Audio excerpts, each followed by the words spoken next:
Is that? He was not that type of man. Mm-hmm. It was what she wanted to be. That she wanted to be an actress, and she married with that idea, and she thought my uncle was very, very rich.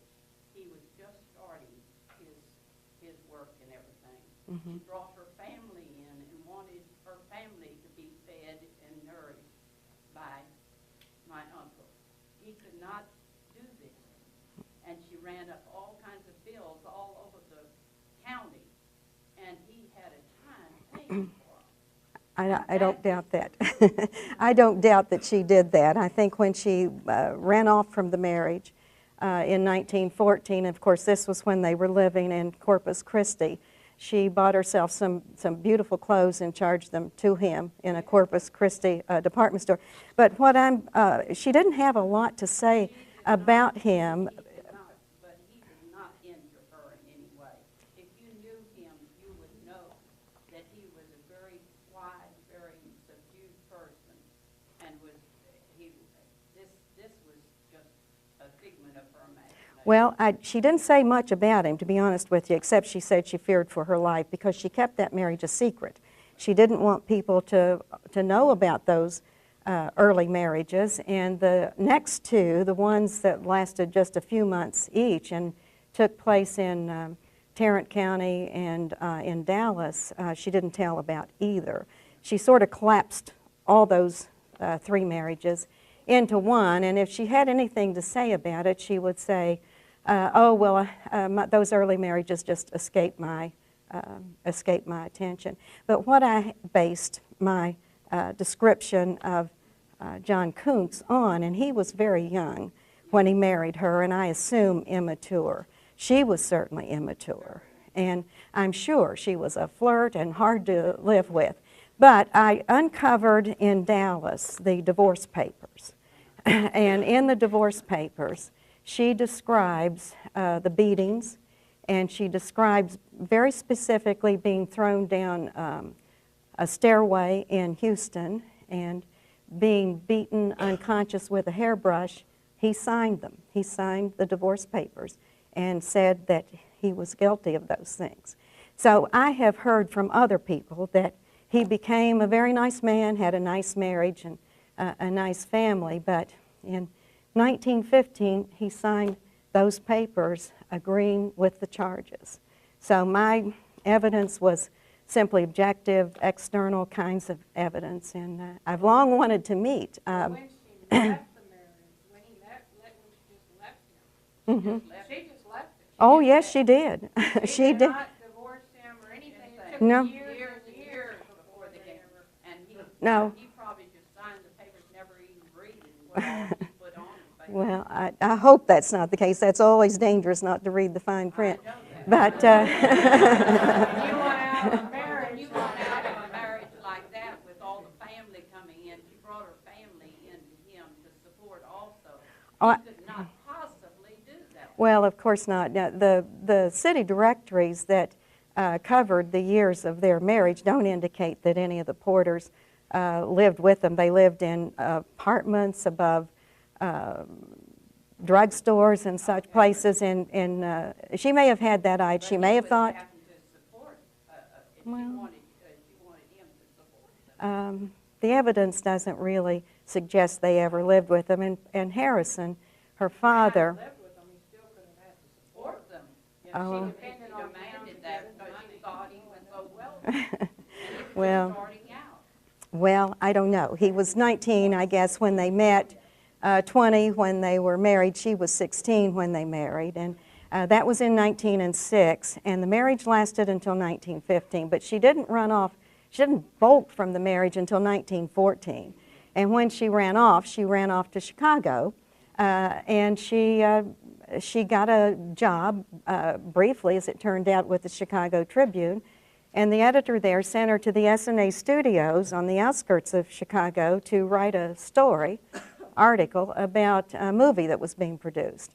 And when she got there, and she was dressed in this outfit that she had bought in Corpus Christi and charged to John Kuntz, and it was bright blue, and the director said, well, little boy blue, would you like to be in the movie? And so he said, we'll pay you $5 a day, and the newspaper was going to pay her $5 a week. So she thought, well, this is a better deal. So she said yes, she would be in the movie, but she was relegated to an extras position, it seems, and she didn't like it very much, and she finally decided she wasn't going to be a star, so she wasn't supporting herself very well. So she returned to Dallas at that time, and that's when she completed the dissolution of the marriage. But she didn't run away until 1914. But my son was going through some papers and things and found all these bills that had been given to John. I don't doubt it. I don't doubt it. It was just from everywhere, and they were saying, well, can't you pay so-and-so much, you know?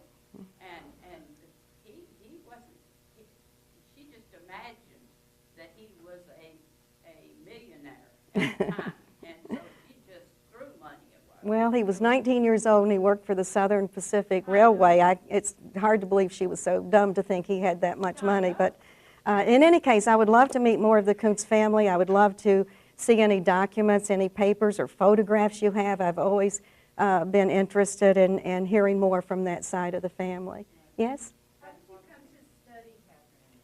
Well, it just came about naturally. In 1975, 76, I was a newly minted PhD, and I was teaching Katherine Anne Porter's stories in my American literature class, and I met her in 1976 at Howard Payne University, where a celebration in near her birthplace had been planned.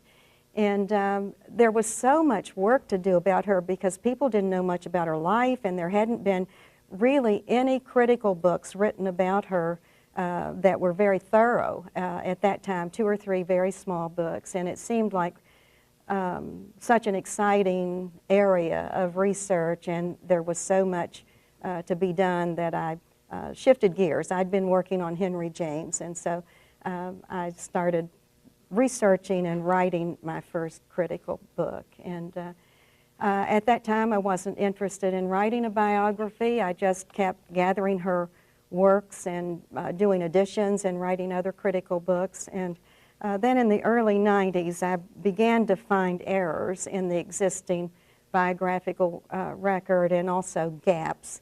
And I decided that a new biography was in order, an additional biography, and so I started from scratch at that point, and I didn't accept anything as fact without finding some kind of external validation. It took me 12 years to write it, and I spent a lot of time in Texas. I didn't get to Victoria, and I always felt as though that I had missed something by not being here, and so I'm doubly grateful for the opportunity now. Yes. Mm-hmm. The emerald. Well, let me just say this. My husband, who's here, bought me this 2-carat emerald ring when the biography was published. And